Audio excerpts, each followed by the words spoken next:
So we'll wait for Hamida. Yeah, she. Okay. I don't know where she is. Okay.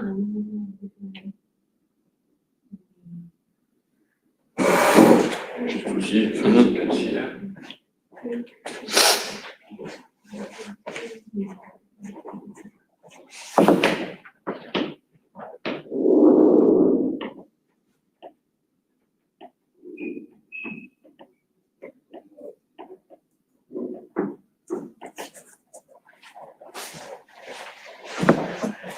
So let's start. People will come after, but I prefer that we start with the time. Yeah. So welcome for the seminar today. Thank you for coming. So I am happy to present to you Dr. Radislav Poterioli from General Electric Villanova Advanced Research Center. And he's also the industrial distinguished lecturer of the IEEE sensor concept. So today, Radislav will present to us the impact of materials, transducers, and contemporary multivariate analytical design of next generation gas and biological sensors. Please, Radislav, the stage is yours. Thank you, Hamida, and thank you for having me here. And good morning, everybody. So I'll show you some of our results in this lecture, and those photos are related to our technologies or sensor systems that we have commercialized first, and then some of the examples are not commercialized. Some of them are biological sensors and photonic sensors and RF sensors in general. But I'm happy that I have this opportunity to talk to you as a part of the distinguished lecture presentation. And the Sensor Council was formed in 1999. It has a lot of impact to our communities, and we have flagship sensors conference that happens across the world. We also have many member societies, as you can see, 26 of those, very nice number of section chapters and student branch chapters. We also have not only the flagship conference, IEEE sensors, but also the more focused conferences on different aspects of instrumentation. So IEEE Sensors Journal is a well-known first journal, first publication platform, and then you can see there are many other publications and journals happening, and also very nice newsletter. So if you look on globe of this planet, then there is USA somewhere, and the USA has the East Coast, and somewhere is the West Coast, and we are on the East Coast. So we are 3 hours from New York. We are this spot, okay? Then about 3 hours from Montreal, and about 7 hours from Toronto. So we are in that area. GE used to have a one GE logo. Now there are 3 independent companies. One of them is GE Vernova, stands for the new green energy. Then there is GE Aerospace and GE Healthcare.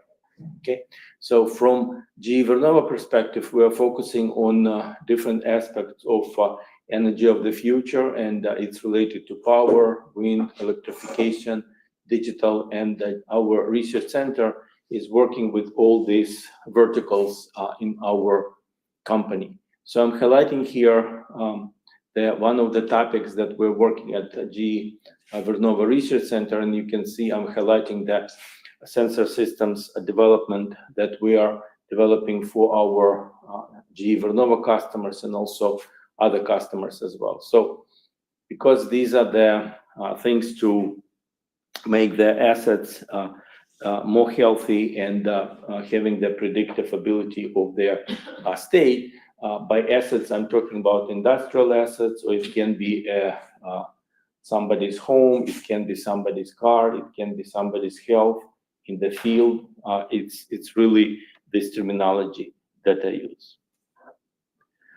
So being an industrial scientist, we also work with a lot of customers, and these days, all of them say show me peer-reviewed opinion of somebody that you use the word sensor, and this is something that is, I've heard this today 10 times, okay, because I'm meeting with all possible sensor people. So that's why we summarize our results in different patents and publications. These are some of the covers that we had. And also we are commercializing them with our partners. So you're probably familiar with these two Gaussian curves that are shifted, okay? And you're probably familiar with one of two ways of calling these two Gaussian curves. So in the middle, there is the valley of death. Okay, so now you need to remember that these are the two mountains of opportunity. Okay, there is no valley of death, okay, anymore. Okay, and that's the quote from RPE director. So the reason that I like that quote, and that's what we practice, is that in the beginning, we engage the people who later will tell us how exactly that sensor should look like. Not now, I respect your opinion, but I'm, early development, okay? So, and then little by little, we're getting them more and more involved and things like that, okay?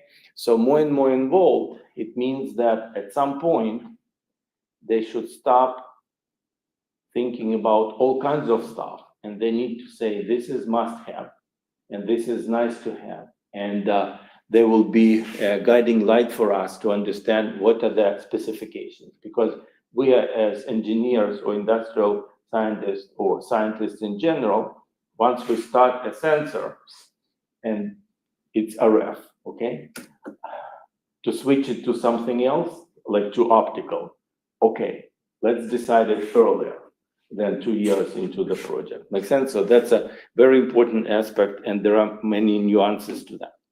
So in my talk, I will show you two different types of our work. So one work will be on the gas sensors, and then you will see what are the learnings that we are applying for biological sensors as well.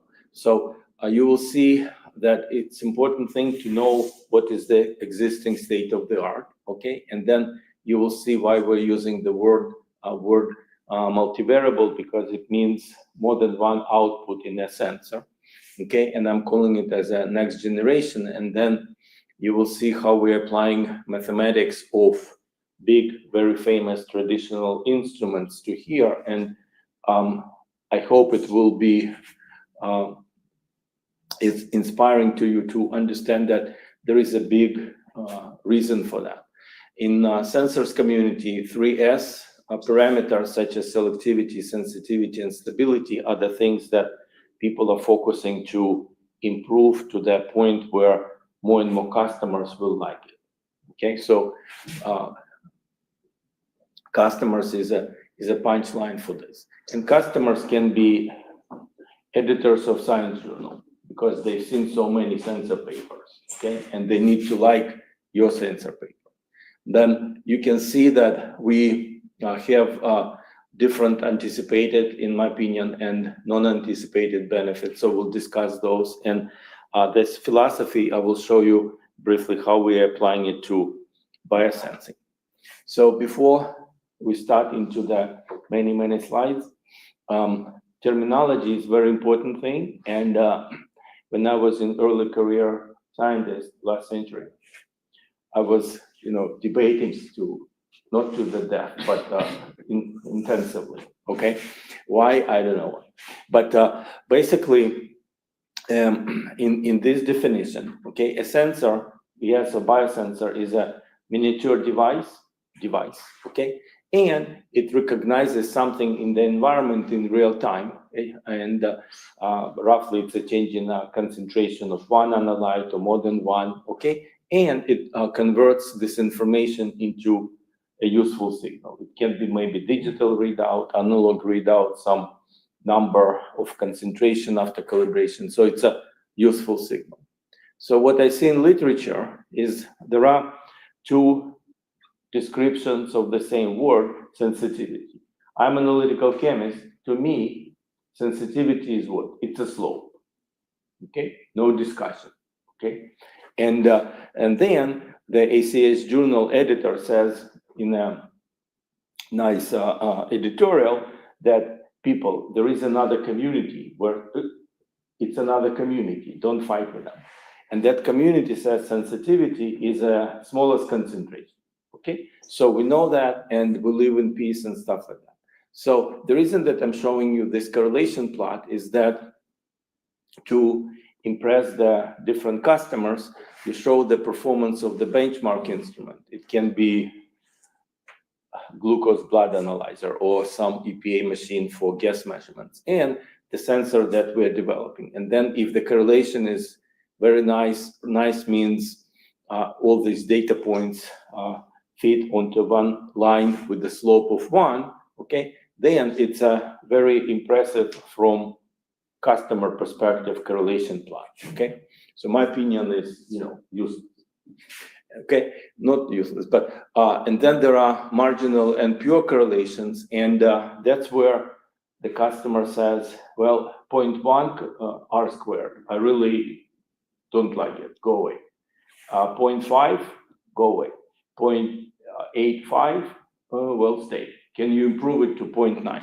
So it's really something that they would like to bet their, budget or reputation or different legal actions on what is that new sensor shows them, okay?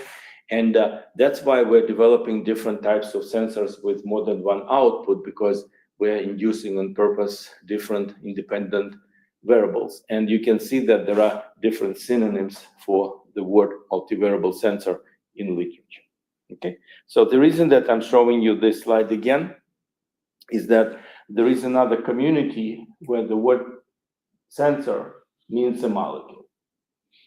No fight. It's a molecule. It's a biomolecule. So that's one distinction. Another distinction is that that sensor can be actually a glass slide. I'm a source substrate. I'm a SPR substrate.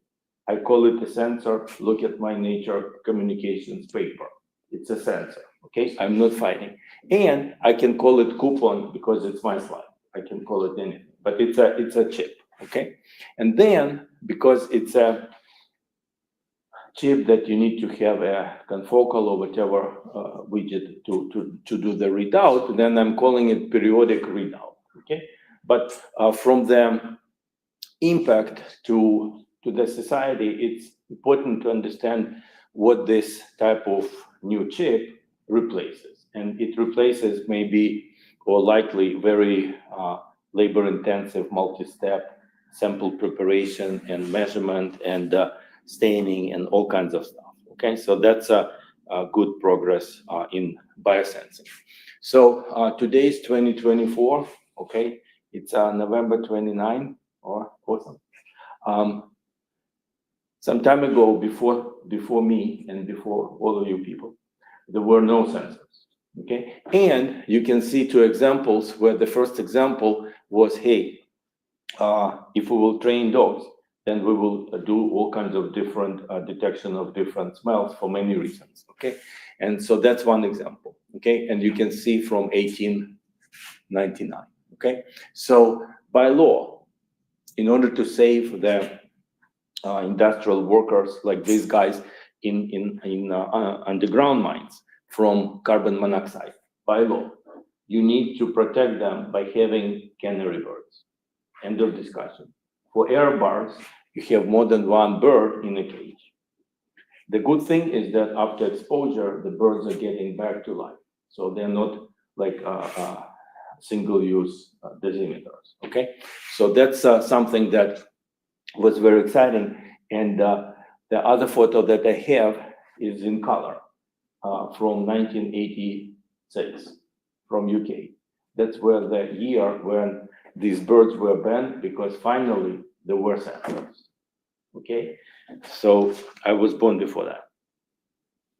Anywho, so these days, we have mobile devices, and those mobile devices have these and many more sensors, okay? Why? because they make these mobile devices very useful for this and this, for all kinds of useless things, besides being a phone, okay? What I'm saying here is that their performance capabilities, accuracy, and everything else are so nice that in the view of customers, that each of them sold in billions of units annually, okay? So our sensors are a little far from that, but it's a very important inspiration for us, okay? And if we look at the gas sensing needs, then just a little bit of different types of gases for different applications, different industries here, and from end users, not from the sensor developments, but from the end users, you can see that they're saying accuracy is number one, and if the accuracy is good enough, I will order millions or zillions of units a year, and then of course cost will be little and so forth, okay? So there is a concept of trillions of sensors universe, and in that universe the sensors are 17 cents each, okay? So these days some of the manufacturers from the previous slide, they complain because their sensor is less than $1, because if they need to make more money and they are dropping the cost and they're selling them in billions of units, they need to come up with some other nice ideas. So you can see that these 3S requirements, if we're meeting them, then these are the billions of dollars of market opportunities that are awaiting for us if we show that we can, perform well, okay? So couple of examples where exquisite detection of different gases is important from the usefulness perspective is, for example, breath analysis, okay? And it can be different types of body fluids, volatiles and stuff like that. So in the scaled breath of a human, there are not this list, but many types of families of volatiles, depending on the device that you use. If you use the poor man's GC or undergraduate GC, then there will be maybe 100 compounds. If you use better and better machine, then you will see 1,000 and even more than that, okay? And some of them are related to different disease states, okay? This is the table. And what is important is that in the breath, those biomarkers, because they are metabolic products and biomarkers, that's why. In the health of a healthy human, those things are not zero, okay? And that's why our goal is to differentiate between that concentration and higher concentration, elevated concentration, when there is some disease or instead of the disease present. So the reason that I'm showing this nice images, in my opinion, because they are produced by hyphenated instruments, traditional analytical instruments, and that's the gas chromatography hyphenated twice, so with 2 orthogonal responses. This one is 2GC channels and also mass spectrometry readout. So you can see that this is the signature of breath with many spikes, okay? Yes, of course, because I just told you. And in order to differentiate between them, you don't need all of them, but you want to find the one that is related to the biomarker or biomarker. And so that's why high resolution machines are very important, okay? So if you have $500,000, it's not enough. Keep on saving, okay? And in return, people really say, okay, now I can do this measurement. Okay, so another example on this slide is that on our smart devices, if the air quality is good, we don't pay attention to the green color. If the air quality is getting more and more into the dark red, then we see what's going on. And what it means is that if I have a kid that is with asthma or some other things, okay, I don't want that person to go there and get, to the hospital later. So I really need to have this quality of data that will help me to prevent all kinds of things that I don't want to happen. So in ambient outdoor air, these colors are related to 5 parameters, One of them is the concentrations of particles, and 4 are these different gases, as you can see. So you can also imagine that in ambient air there are many more. Okay, but in order to make sure that the health is good and no bad things, these are there for gases. So I'm showing these types of traditional analytical equipment because these ones are approved to do the measurements with the accuracy that is actionable and useful, and World Health Organization, EPA in USA, and many others, they are really focusing on the quality of those measurements. Okay, and quality comes with the cost and with the maintenance and with logistics, but well, that's 2024 today. Okay, so in sensors there are 2 broad categories. So one category is that we'll measure the intrinsic property of a gas. Okay, intrinsic property can be absorption of a gas, maybe in the visible spectral range, or maybe in the UV, or maybe in the infrared. Okay, it can be some other effects, paramagnetic and other type of things. And there are many nice technologies, as you can see from the most recent literature. And those gases are for detection.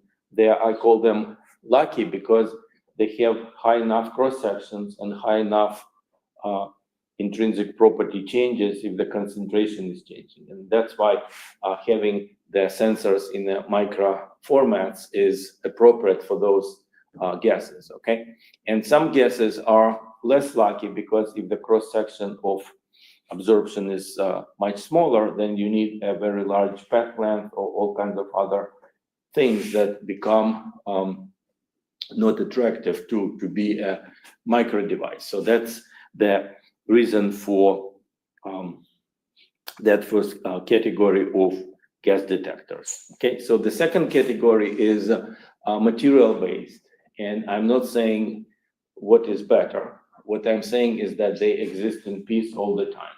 Okay, and the conventional material based sensors, they're based on the fact that you have something in the air and you want to detect that something in the air, and you have a sensing material that will respond to that gas. Okay, in order to make sense of what that sensing material was doing, you need to have a physical transducer that will convert that material change into the useful analytical signal. So you can see examples of the sensing materials, and also you see examples of 3 out of 5 transaction principles in sensing in general. Okay, so for gas sensors, electrical transaction principle and examples can be resistors, capacitors, some resonators, mechanical energy type. Okay, so they can be different types of micro mechanical systems like accelerometers, so devices, and so on, and optical or radiant sensors. Okay, the other ones that are less famous in the gas sensing will be the magnetic energy and thermal energy for material-based sensors. Thermal energy is applied in direct sensors, for example, for measurements of thermal conductivity of different gases. So by design, by that definition, the sensor is reversibly responding to a presence of a gas, and that's why I'm showing here that reversibly means that in the presence of no gas, it will be background from the blank, and then in the presence of higher concentration and higher and so on, the responses will increase or will change proportionally. But when the concentration goes back, the signal of that sensor goes back because I'm a reversible sensor. I'm not a dosimeter. Okay, so you remember that photo with the bird, and that's how the inventions were to save those industrial workers by creating different types of electrochemical sensors for preventing the different types of explosions. There were metal oxide semiconducting resistors, and you can see those patterns go back to 1970s. That's where there were a lot of lives saved. Okay, many lives. Why? Because when you have such a sensor, okay, then you do some useful actions. Okay, so to save lives, you detect concentrations that are dangerous for them. Okay, and what it means is that those concentrations are not small. Those concentrations are big, and that's my cartoon. So in the presence of known gases and big concentrations, big enough to do the actions, then those single output sensors are very useful, very good, awesome. They save lives. That's what matters. Okay. So over time, they became smaller and smaller, less and less power. Okay. Over time, the electrochemical sensors also got smaller. Very nice. But philosophically, they are designed to detect relatively high concentrations in the presence of whatever else that is not affecting your response. Okay, so that's the punchline, and that's why if those design principles stay, then if we or I dream about different types of other uses, then it becomes something that I need to think twice. Okay, so here I'm showing on this slide that if we have the high concentration of the gas that we want to detect, okay, then in the data sheets of commercial analytical or commercial sensors, they say, hey, look at my table, okay, look at my data sheet, because I'm calibrated for one gas, but I will be responding to other gases as well, not with the same intensity, maybe higher, okay, but I will respond to those. Why? Because in order to be reversible, my interaction forces are not strong, so I will maybe respond to other things. And those data sheets are saying very clearly that I will respond to many things, okay? So if we look at the examples of different research sensing materials, then you can see that these bar graphs are not with one peak, okay? So that's something to keep in mind. And then if we bring these sensors to detection of very small concentrations of those volatiles in the ambient air, those ozone, carbon monoxide, nitrogen dioxide, sulfur dioxide from a couple of slides ago, okay? Then, because for health reasons, you need to detect small concentrations. Then that small concentration becomes comparable with all kinds of other stuff, okay? And when it's comparable with all kinds of other stuff, and I'm single output sensor, then these are my correlation plots, and EPA and other people are saying, okay, so it's better not to have wrong data than to not to have data at all, rather than to have data. And then you see many other quotes, and things don't change because single output, that's what it was designed for, to detect high concentrations. I'm not using the word limitation or whatever, because it's design feature that was used for other reasons, okay? So I have many inspirations, okay? And I'll show you two here. So one inspiration is that this is the photo that I took in Las Vegas early this year at Consumer Electronics Show. And it's amazing, not amazing, it's humongous show, okay, with many buildings. There are a bunch of buses that move these people, and they look for their TVs and for, smart fabrics, whatever. Awesome. When people come from the bus, they're sniffing. Why? Because. Okay, end of discussion.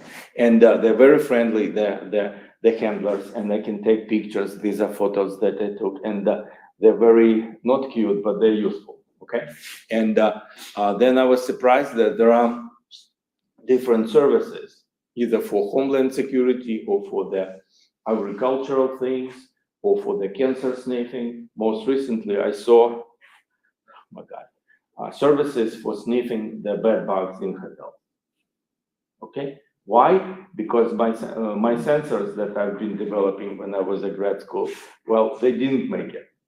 Okay, so they train the dogs, and these are very cute things, animals, and each of them to be trained, it's only $80,000, maybe 70 if you will train a bunch, but it's not free. And they're getting tired very quickly, about 20 minutes or so. So they need, rest and stuff. So you have a small army of them. And very importantly, you must have a handler who will, gently say what to do. Okay. So that handler doesn't sniff, but it's really a team work. So this is 2024. So I think we need to think how to change the status quo. Okay. So my second inspiration is that traditional analytical instruments for what I showed you for breath analysis and for homeland security and also for ambient outdoor air and so forth for indoor air. So these are some nice examples, non-limiting examples, but they're so impactful to the society that you can see not one, not two, but 3 Nobel Prizes were awarded for different aspects of this analytical system designs. Okay, so they're not afraid of complex chemical mixes, and they push the responses into different directions of their multivariable response. And these 2 photos I'm showing just to highlight that if you want those accurate results, then you will have a SUV, because you want a cavity ring down spectroscopy machine. Okay, and if you have $50,000 plus SUV, you're good. You can map the pollution on the streets.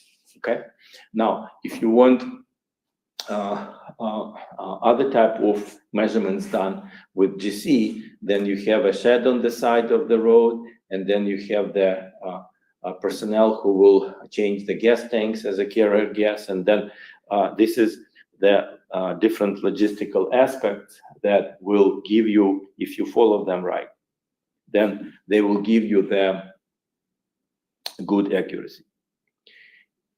If the person who is in charge goes on vacation and the other person in that month or 2 months or whatever is forgetting some steps, then your error bars are different, and you pay attention to all these workflow things. Okay, so mathematically, and we were discussing that those analytical instruments, the classical analytical instruments, they're first order or second order devices compared to the so-called zero order sensors with one output, because when the sensor has one output, it will change its response to something. It can be a gas concentration, it can be aging, it can be poisoning, it can be, well, it's an infrared sensor and the window is dirty, it will change the signal, and I don't know why. Okay, so the first order devices, they have the on purpose independent variable, and it should be selected wisely in such a way that if you have such an independent variable, then you will have different signatures or patterns or other type of synonyms of how these different analytes look like. Okay, and example at the bottom is that this is infrared spectra of different types of volatiles, and in order to understand what is what, you are calibrating in the knowing what type of volatile you have, and then also if you are expecting different interferences, you must calibrate for those interferences as well, so you can know what is the signature for those interferences. If you have 2 independent variables, then it's a second order device, and now you can see that you differentiate those responses into 2 dimensions, and an example from GCGC shows that that's how they may look like, and mathematically you don't need to calibrate for unknown interferences at all. So that's mathematical rule that is very useful to us. Okay, so from the sensor perspective, we see, okay, so what independent variable we can induce, okay, and maybe 1 independent variable or 2 or more or whatever, but it really will help you to see what is behind one plane of the single response, because if I will have the right independent variable, I can have the most famous painting, okay? Or If I choose the wrong one, then I will not have the improvement in my performance. So choosing the right one is very important. So I will show you a nice example of initial results in that, and those will be, you may expect, there will be the different sensors in the sensor arrays, okay, sensor arrays. But traditionally in gas sensing, the data is presented with this and maybe some other ones, but these are the most popular. So the principal components analysis scores plots, these are each data point is a result of different orthogonal transforms of raw responses. And if you see the different direction for one gas, like hydrogen and acetylene for another direction, and methane for another direction, if you see that, that's good. If you see that binary ternary mixtures are in the middle, it's also good. If you don't see that and everything is collapsing, that means whatever the sensor I had is not good enough for those gases. So I need to do something. So that's a very straightforward visualization that is used for more than 90% in cases of all kinds of commercial devices as well, and in addition to different research papers. So another methodology to show the differentiation is hierarchical cluster analysis, where you can see that in this example, all these gases are clustered by color, so nobody is mixing. And these clusters are separated with horizontal lines, so the longer the line, the more distance is from one cluster to another cluster. The third example on this slide is confusion matrix, where you are predicting some gas from the measurements and you know what that gas was. I call it true gas and then predicted gas. So if we're predicting in many replicates nicely and different concentrations and so forth, then you're predicting as many times as the cells in the diagonal line show you. If you are outside of this diagonal line and you're not zero but some number, that means that you're predicting wrong way, this many times the wrong gas. So that's the ideal confusion matrix, where there will be no numbers except of zeros on non-diagonal cells in this table. Okay, so we mentioned the gas sensors, gas sensor arrays, and in more than 40 years ago, it was shown that if you combine several sensors that are broadly responding to different gases into array, and you look at the response together and apply some data analytics from the previous slide, then you can differentiate between those different gases. Nice examples following this 3-sensor array include more than 300 sensors, 10,000 sensors, 65,000 sensors, 1 million sensors. Just stop. Okay, so that's very nice examples. Now, I'll show you that in literature I have many slides, but I'm choosing here to show that you can differentiate 8 volatiles and 15 and 22. These are different nice research papers. You can differentiate 24, you can differentiate 30 plus. And the reason that I'm showing this slide from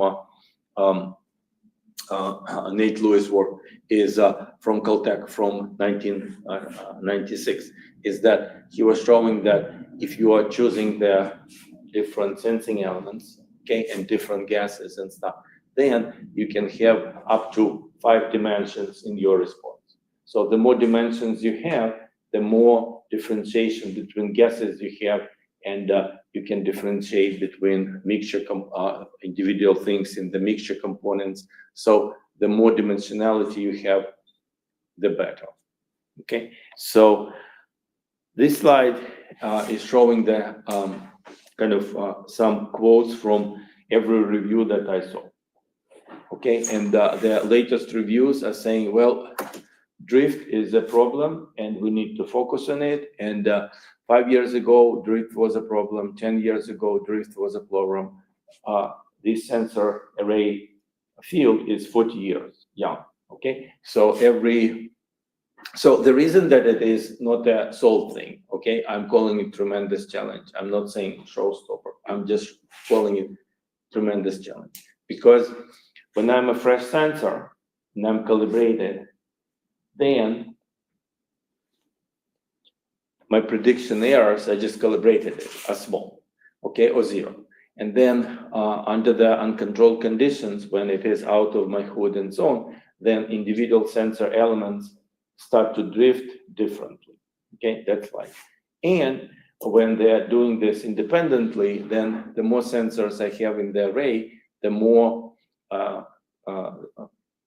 total error in my prediction things will be, okay? And that's how things are going these days, and that's as a community we're focusing on what to do, okay? So what to do.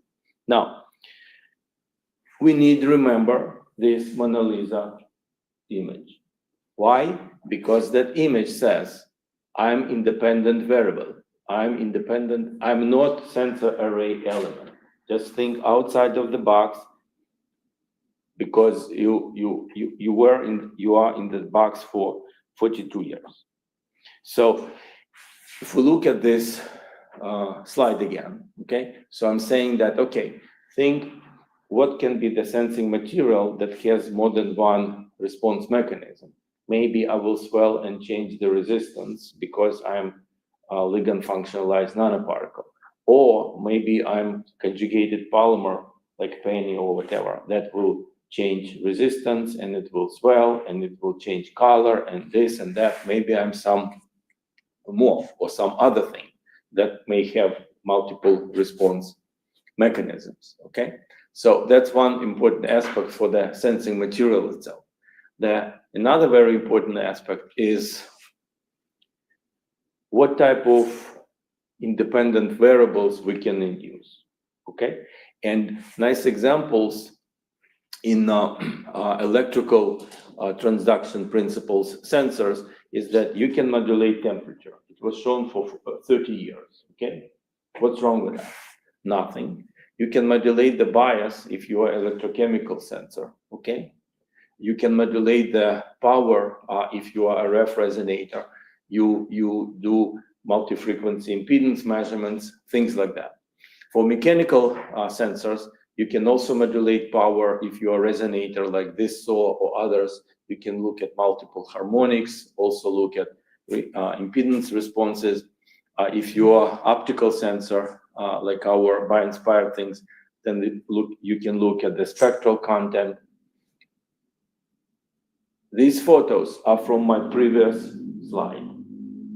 They are not boring, but we apply more things to them rather than I'm measuring resistance. That's what I was doing, okay? So that's a very important aspect to think what can be wisely applied for expanding the dimensionality. And I'll show you the examples of what can be done.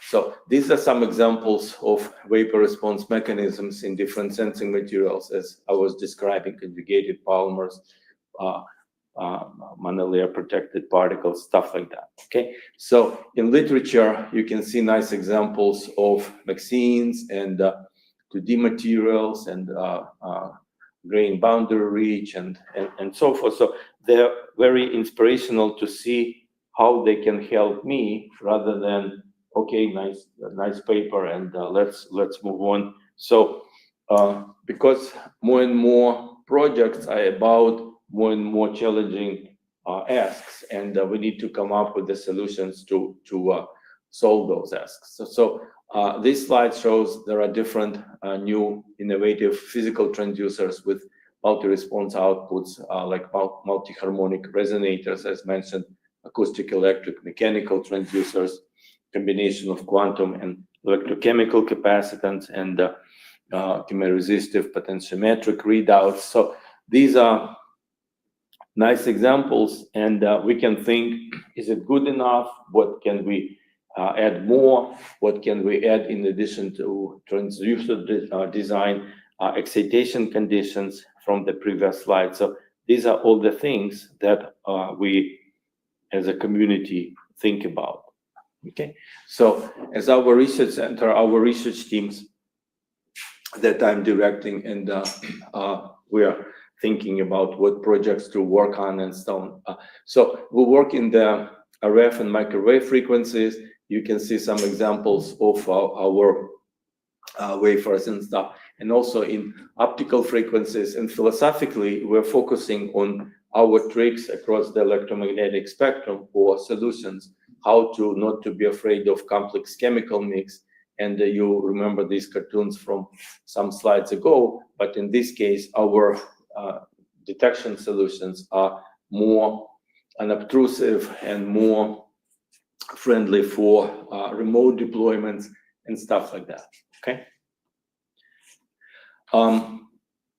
I didn't use the word AI yet, and I probably will not use. And the reason that I'm showing this slide is that there are many synonyms: chemometrics, multivariate statistics, machine learning, AI. Maybe some new will come soon, maybe not. But if we have the garbage in, it will be out, okay? And we need to define what it means. And in order to define, step one, perhaps, or must, is to understand how to do the measurements. So when I will save the file, I have 27 data acquisition laptops. So if I want to save a file, I want to save a file that is not garbage. And I need to know when it's garbage, so I will not click the save button, okay? Because after I click the save button, I have PLS toolbox, all my people have machine learning toolbox, and we look at the file, okay? And then we have not one, but maybe 3 or 4 team members from machine learning team who are looking at the same file with their perspective, because they're trained as mathematicians, chemometricians, and so on. So if that file is garbage, there is a lot of effort to look at my garbage. So I need to make sure that we save the files correctly or nicely, okay? So you can see many data analytic tools that are very popular, and we're developing the new ones to improve the stability, selectivity, and sensitivity. And these are some examples of that work. And it's I would say two-way street, because we're learning, or we are inspiring our machine learning team members to say, what should I do from the hardware? So their prediction things will be with small error bars. Just tell me, do I need to reduce noise by 10 times, or by 2 times, or by 1,000 times? Because if you say by 1,000 times, don't say it, okay? If you say it by 2 times, I'll promise you I can do it, right? So these are kind of things that we are really discussing. And overfitting or other type of crazy things, we are also preventing by having the right data sets, okay? So 2 of my examples will be on RF sensing and optical sensing. From RF sensing perspective, this is a classic semiconducting material that was developed in 70s to save many lives, okay? And to save many lives, you're detecting the high concentration of combustible gas. Good. And to do that, resistance readout is just good, okay? It's good, it's doing the job, okay? There is mechanism of what is happening, and you see the classical equivalent circuit from literature, because it's the most popular. There are many more, but if you are to do more data extraction from what you want to achieve from that sensor, then what we showed is that if we do the impedance measurements at a particular frequency range, and we're calling it the electric excitation region, okay, because it's on the shoulder of the of that peak, then we came we discovered many interesting features, okay? And right now we have only 15 granted patents about these many crazy features, okay? And many other pending. And we are doing the data analytics on board, and we're using the very small off-the-shelf components. And this is an impedance analyzer from analog devices, and these are some other things. We have our own one. And the reason that it made to discover, not because I got them from DigiKey, it's because of the performance capabilities that we discovered. So if we look at the conventional resistance, then if we're increasing the concentration range of a gas like methane as an example, then because it's a power law response at the resistance, then we see more and more nonlinearity. So when we sit at different frequencies with our imaginary part of readout, you can see that the linearity is as shown here with these 16 steps of concentration changes, and it's as if I pasted them 4 times.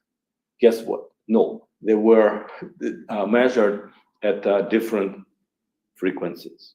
Okay, so another example that with the resistance readout, the higher and higher humidity levels make the response to look like this. And then if we're doing our dielectric excitation readout in the imaginary part, then you can see that we are keeping our linearity, and we are not afraid of high humidity levels.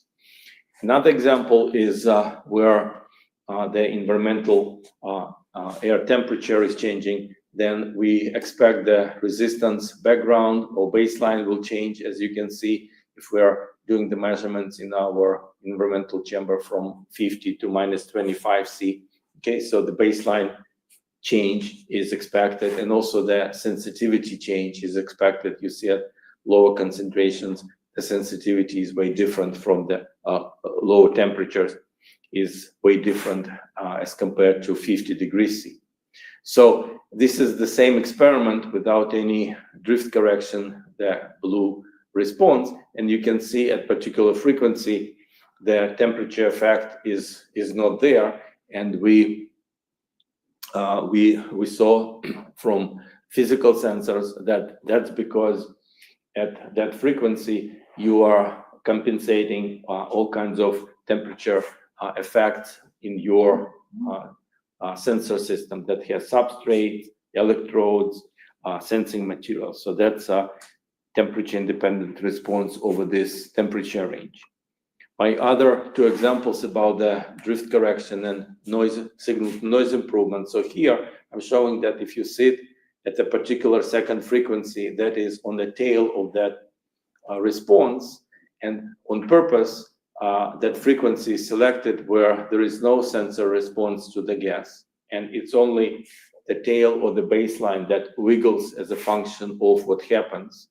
And at both frequencies, this baseline change is the same, as you can see, and that's how we are easily correct using these two frequencies of the response. You can see that the accuracy is improving, and the prediction error bars are also dropping quite nicely. So if I'm doing it with the resistance readout at these low concentrations, okay, then mathematically I don't see anything in this second dimension or first dimension. So that's a improvement just like that for free. So another improvement is that instead of looking at 2 frequencies, if you look at many frequencies, what you measure, then you can improve the baseline, as I'm showing you here, but also you can improve the signal to noise as well. And that's something that was also counterintuitive to us, but we were happy to see that again and again. And that's another advantage of such a readout. Okay, another well-known advantage, I would say, and that's why these figures were in our supplementary information, is that if you look at the different frequencies of the response to different gases, then you can differentiate them by doing PCA or one versus all responses. And with modern microelectronics, I'm comparing here the response from a small impedance analyzer, integrated circuit one, that's in my Petri dish. I have many, okay? They're $5. And I have many of these, maybe a dozen, okay? But when we decided what to do, then we switched to the small impedance analyzers. But I'm showing you here that the signal noise and linearity and all these properties are very same or the same. And that makes us very attractive use for unobtrusive applications like that. So I have a couple of more minutes. I will show you the examples of photonic sensors. And in optical gas sensing, there are two types of gas sensing. So one will be with organic dyes that will change fluorescence or color, and other one is based on the physical principles, okay, of light interaction.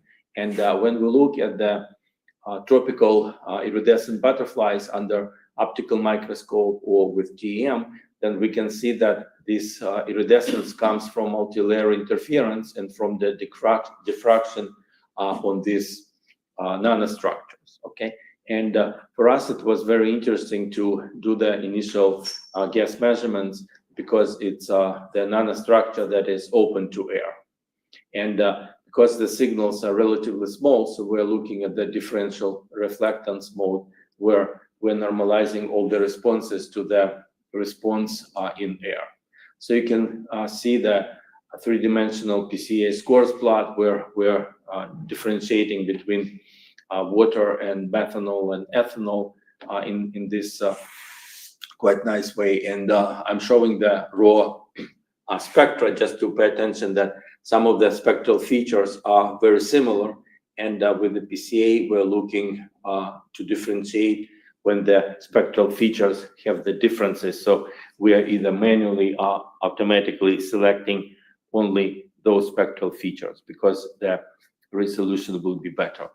So in literature, it's nice to see that a lot of groups are following this nanostructure work, and you see detection of 10 vapors and mixtures and 5 vapors.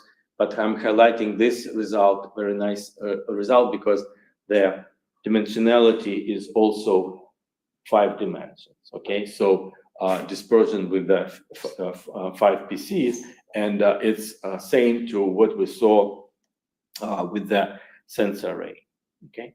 So we learned about the design rules on how those sensors operate in the room temperature, and we started to make the nanostructures I'm showing here, and also comparing the response with the traditional sensor arrays. And we're quite happy to see that we are outperforming the traditional sensor arrays. From the baseline correction perspective, I have some more time. Okay. From the baseline correction perspective, with conventional machine learning tools, and they can be PLS or SVM, anything that is coming from that previous slide some slides ago. So if we are calibrating our response or training, there are those synonyms, okay? And then we're predicting the future. If that future contains some drift, I don't know what the future will have, and that's why I'm not ready, and that's my result, okay?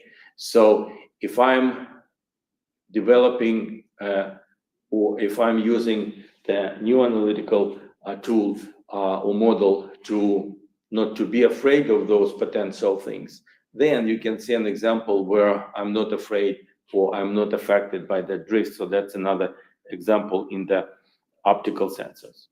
So from the fabrication principle, we are working towards also more exotic sensor structures. As you can see, the high aspect ratio materials, and also quite exciting to see last year the press releases that metamaterial structures that used to be only in science articles and stuff, now there are commercial products that are in metal lenses, because in this way they're flat and less heavy and stuff like that.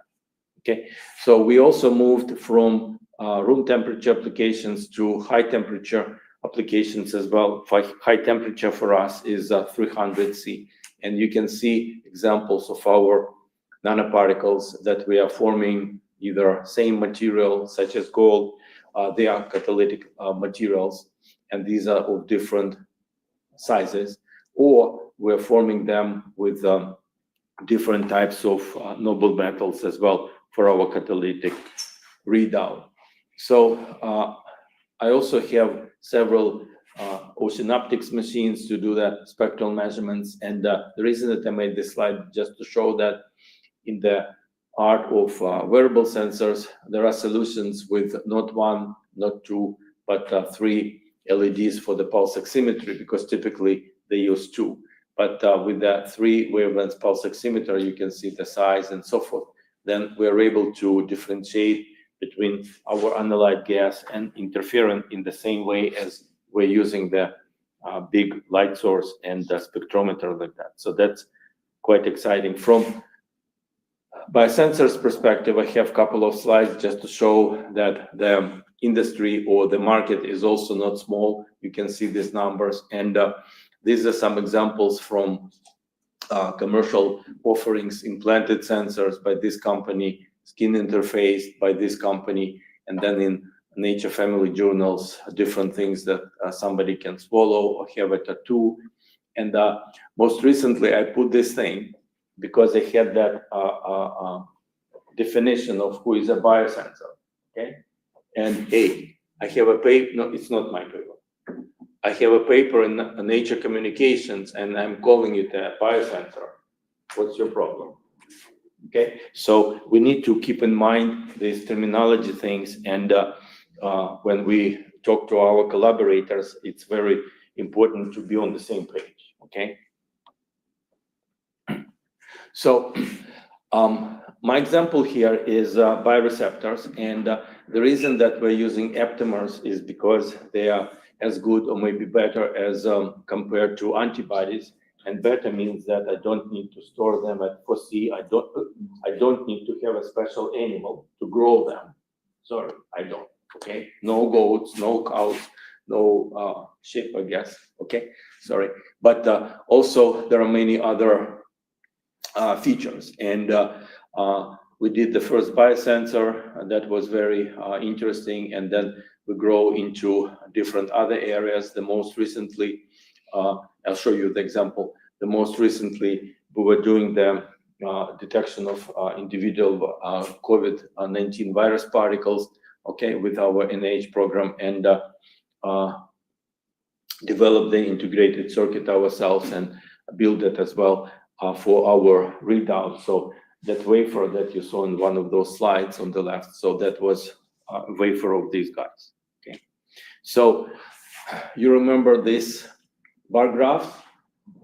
They're awesome. They say, hey, don't expect that I will respond only to that. Okay, and this bar graph shows that, yeah, if I'm a bioreceptor such as aptamer, look at me, I'm responding only to what I'm designed for. Why? Because, okay, and these are the different interaction forces and stuff like that. Okay, now of course it's irreversible. It's a very strong interaction. What's your problem? Not a problem, but well, so in addition to those bullets of modulation tricks or excitation conditions, so this slide shows the chemical deactivation or chemical modulation, where on purpose you can say, hey, I am immobilized aptamer layer, and if I will apply some modulation thing, then I will make that layer reversible. And an example here is chemical deactivation. People show optical deactivation, thermal one, and stuff like that. So it's something to keep in mind, and there are many reasons for doing that. Okay, and this is an example. This is our DHS project some time ago, and for fun, we showed that, yeah, we can do 365 bind release cycles.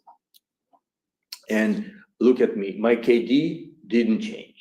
Okay, so I'm still alive, I feel good, and I'm as strong as I was in the beginning. So that's a very exciting thing for us. So if I will conclude, and I have the how we're scavenging water from air and doing the chemical deactivation with deionized water and stuff like that. But I would say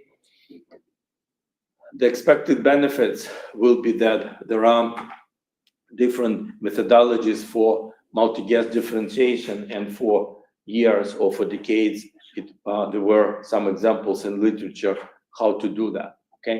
And unexpected ones are benefits for drift correction, for signal noise improvement, also eliminating the different types of ambient effects. I showed temperature and humidity as examples. And also you saw ideas on how to implement those things into biosensing as well. I also want to add that, say, for the temperature modulation, I have a slide note here that shows not one, but 8 different sensing elements from different companies that say, hey, we're doing it. And they look the same. Okay, so that's how it looks like. And I think that's my thank you slide, and thank you guys for your attention, please. Thank you so much, Radislav, for this very, very nice talk. Amazing. I don't know how many questions, but I will ask the audience. Please, do you have any question? We can start. Any question? A lot of questions. A lot of questions. Please start, Anisha. One of the things that I wanted to know is when you were showing all the devices, it was very interesting because you went from the idea conception stage to making a small, less than a coin's size device. So I wanted to know, when you're starting off with an idea, what are the things that you keep in mind so that 2 years, 3 years, 5 years down the line, you can reach that small stage? And as early career researchers, what kind of ideas should we start developing so that we can think along those lines? Yeah, it's a nice big question. Yes, thank you. So step one, I need to have that idea clearly in my head first, okay? And clearly, I don't know what's the definition. Is it a sentence or a paragraph or 2 pages? Probably it's a couple of sentences, okay, in my head. Step two is I'm practicing those sentences on people that I respect their opinion, okay? Why?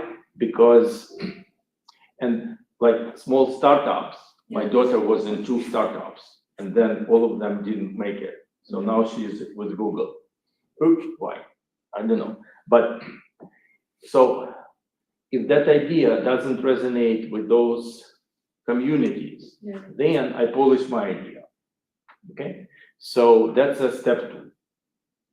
I would say step 3 is to see how that idea can be faced in what you're gonna do this week, Okay. or by Monday, or by lunchtime, or this year, or so what type of things you think you would like to accomplish. And because this idea is fresh, new, crazy, then you kind of decide, once you achieve something, roughly what you're gonna do after that. Okay, so that's, I think, how it can progress. Okay, another important thing is that you remember my 2 Gaussian curves. Yes. Yeah, I like that. I like that you like that. So in the beginning,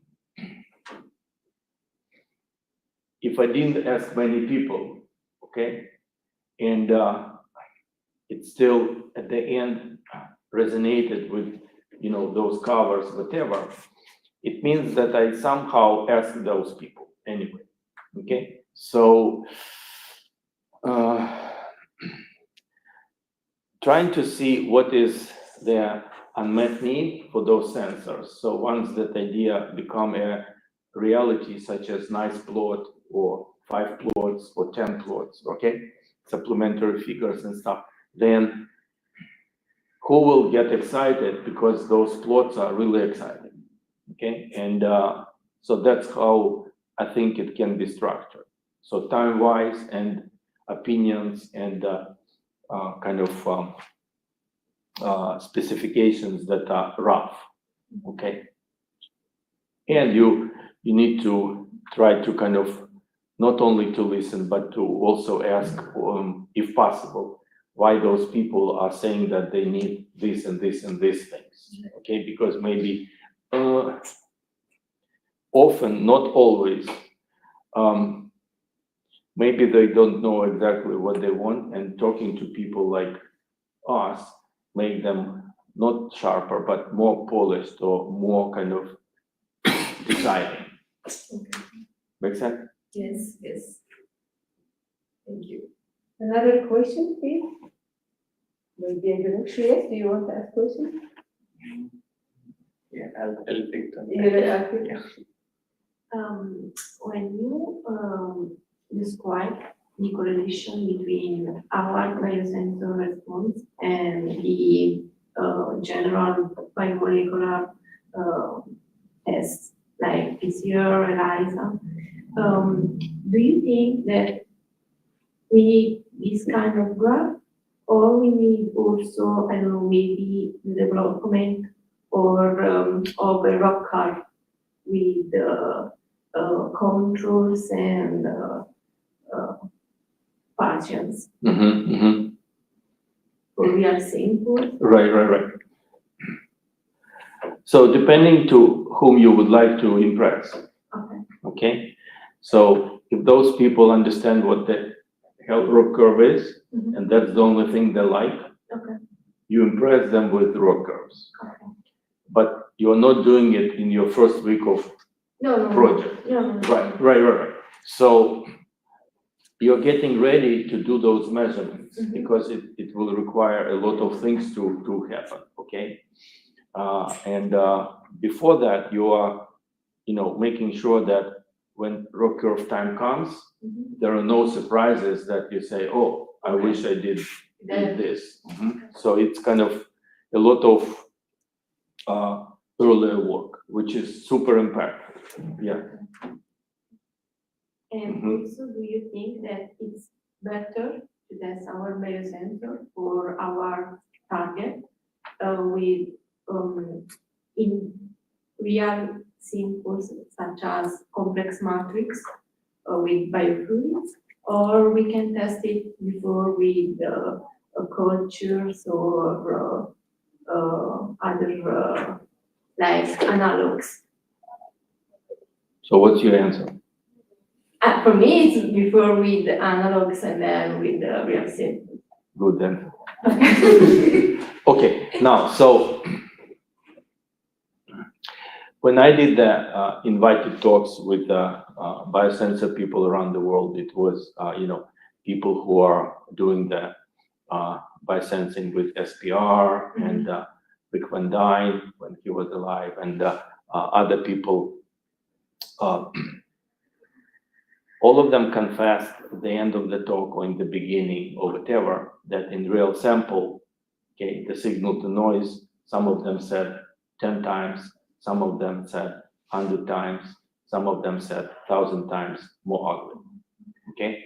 And well, it's nice data points, okay? So I always look at the bright side. So the bright side is that sometimes it was 10, sometimes it was 1,000, and we had examples where on purpose we designed our aptamers with a conformational change and rather than electrostatic interactions, so they will not be affected by crazy things that will affect their electrostatic interactions, okay? So it's a kind of thinking what can happen. So, but maybe you will have in your examples next time when you will be invited speaker, where you say, we have no loss of signal to noise. This is my real sample, and this is my synthetic one. Look, that's why you are, keynote speaker. But I think if things are well thought and well kind of understood how to fight for that, and if ELISA or whoever else they are designed not to be affected, then what we can learn, right? Thank you, sir. Others, maybe you have questions? Nicolas, you have questions? Yes, maybe I want to clarify your point because I'm not sure to understand. It's the way you tackle the drifts, maybe slide 40, is you use a different type of interrogation for the sensors, and that's tackle the drift, or is it by the algorithm of IA, of machine learning, that you may have this effect? No, only hardware and brain, human brain. Because if my signal is garbage, machine learning will not help me. Okay? Because look, if I by design will not measure here, okay, then there is nothing to save you for the drift reduction. Okay? So again, all our team members have machine learning toolboxes. Why? Because I want them to have. We have not one, but sometimes, as I said, 3 or 4 people from true machine learning team to help all together. Okay? So step 1 is to have the relevant data set that is captured. Because what I learned is in machine learning community, when they get the file, it's like a Bible. Zero noise. Why you are smiling? It's a Bible. Zero drift. It's ideal. Okay? And then they, work on that. And what we want to understand is how can we work together so if something can be improved, tell me. Okay? So it's a two-way street, and we use it all the time, as you can see. But and you can see it with your PCA tricks, is that if you use the whole spectrum and some spectral features are just noise, then it doesn't help. But the pain is that it doesn't tell me that, hey, get rid of them. So either I know as a human learning that I need to use additional pre-processing, or you see visually that these are the spectral features that are more relevant, and then you use them. So it's really different ways of getting the best out of that file that you say, or I say. Make sense? Yes. So it's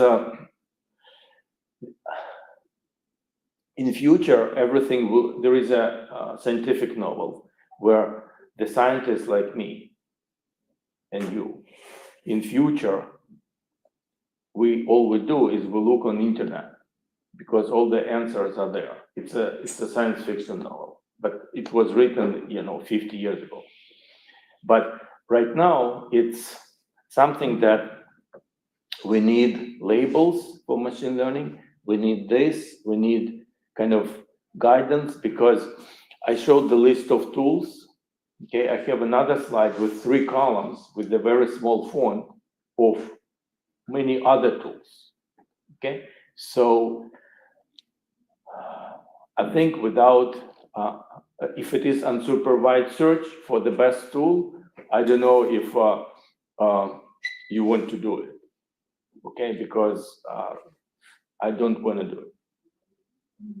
Because it will be nice local thing, which will be matched only to the file that I provided. So it will be not general. So it's a complicated question. You agree? Yeah. Sorry, I'll just continue along that question. So are you suggesting that if we use physics-derived features, like if you have for example, a resonance spectra and you're looking at the magnitude, the frequency, the quality factor, things that we can explain with physics and then use these to train our models, we would have more explainable models that we can understand what it's doing, and then we can Right. reduce the like misinformation and interference. Right. So probably even 3 or 5 years ago, or maybe 2 years ago, explainable or physics constrained or physics inspired or whatever, AI was not a term that people used. Yes. Why? And for many years, without that physics thing, there were some success stories, but more and more customers are coming to me and they're saying, I spent 18 months and many millions of dollars. And now I'm stuck because I don't have the result. So that constraint that based on reality is something that must be added. And if it is added automatically or with supervision, it doesn't matter. Okay. And if you do that, then you will have more impactful stories to tell. Yes. Okay? Because you will be the first. And then when I look at the papers published by those Nobel laureate people in chemistry in Nature, all of them have the word robust in the title, robust, and none of them have the word AI. Yes. Why? Because robust wins. So that's very inspiring to me. Yeah. And we are doing exactly what you're saying. Yeah. I think we have all of us many questions. Me, I think this afternoon I come back to your presentation. There is many slides that really are interesting, but I have one precise question, Radislav. We saw here that there is many kinds of technologies are already existing, are already efficient, selective. But when we want to buy from, to some solution commercialize it, we find really good physics sensors, means pressure, temperature, and all that. But chemicals, gas sensing, I bought MEMS that the price is not $1, it's $50. And they are not selective because we bought them, they said that they can detect that. When I try to use them using the robust generator of vapor, I know really what I am sending. I try them. The response is not really accurate and robust.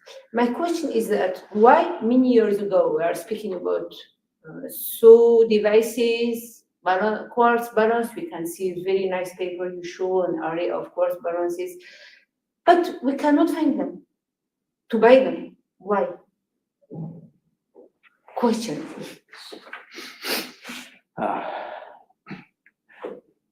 So INOS reports, and I'm the North American chair of INOS people, so I love this dimension and I like everybody. So chemical review articles and others, they have nice reviews. In 2008, there were a review on INOSes, good, and there was a humongous table on 4 or 5 pages of different companies. I'm INOS. Good. So little by little in other review articles, the table gets smaller and smaller. Okay? So my personal opinion, and that's why I made that bunch of quotes, is that when it drifts, at least now, there is still no solution, and in my opinion, we need to focus on something to be famous, okay, or to graduate. Okay, so now when I look at different multi-sensor systems from multi-ray and stuff, they're smart people. They're in the business for decades. Do they combine responses? The answer is no. Okay, you made this face because they do not. Yes. Okay, why? Because they're afraid, and not afraid, but they want to sell those widgets, and they sell them, and that's why they don't combine. Because if something drifts, okay, the other one doesn't. So they don't combine. Okay, so I have in some of my tutorials, I have a table with 4 companies that are around. Okay, so they're startups and stuff like that. So it's fun to watch. Okay. So maybe, So my observation is that if stability is not good enough, then returning customers will not happen. Okay, and we used to have GE Plastics in Cartagena and in other places and stuff, and they were developing all kinds of materials and for automotive applications and stuff, and they were measuring the smell of a new car because new car smells in a nice way. And they were saying, well, we bought this electronic nose, $40,000. Do you want it? I can send it to you for free from Europe. It's so ugly. I don't want it. But you're an electronic nose person. Maybe you will use it. You're my friend. I said, okay. So, but I'm their friend, but so we need to, that's why I had that slide with the quotes. Okay? yes. And the markets for total volatile compounds. So it's a theme, but if that market doesn't grow, then those sensors become $50 per sensor or 100, or they Yes. stop making them because only one person bought one sensor. Yeah. Good for you, thank you. Right? And then why should they be made? Okay, and for example, Sensirion, they stopped making, no, Alpha Sense people. So they stopped making the metal oxide semiconducting sensors and stuff like that. So they were designed for detection of high concentrations Yes. before. So if we're trying to detect smaller and smaller, it's okay. It's my choice. Thank you. And another question, still we need a GC to calibrate all of these kind of sensors. No? Okay, I will describe, but then the thermal modulation thing that I showed was that I said there are not 1 but 8 examples on one of my slides. Okay, I can add them, or I showed them in some tutorial. Andreas Schulze and other people and Wolfgang Gopel before, so they were showing that you can do more multi-gas resolution. We know that. But also people show that you can improve stability, okay? And you can improve sensitivity by doing the right things with your metal oxide material, okay? So we're adding another dimension with our frequency readout and stuff. So, but these are very useful encouragements and examples from what has been done, and modulation was known for more than 30 years. So it's a lot of nice work. So sensitivity, stability, and multi-gas resolution, selectivity. So these are the things that were shown. Yeah. So thank you. So let's thanks again. I think this is the end of the Yeah, talk. thank you, guys. Yeah, thank you. Mhm.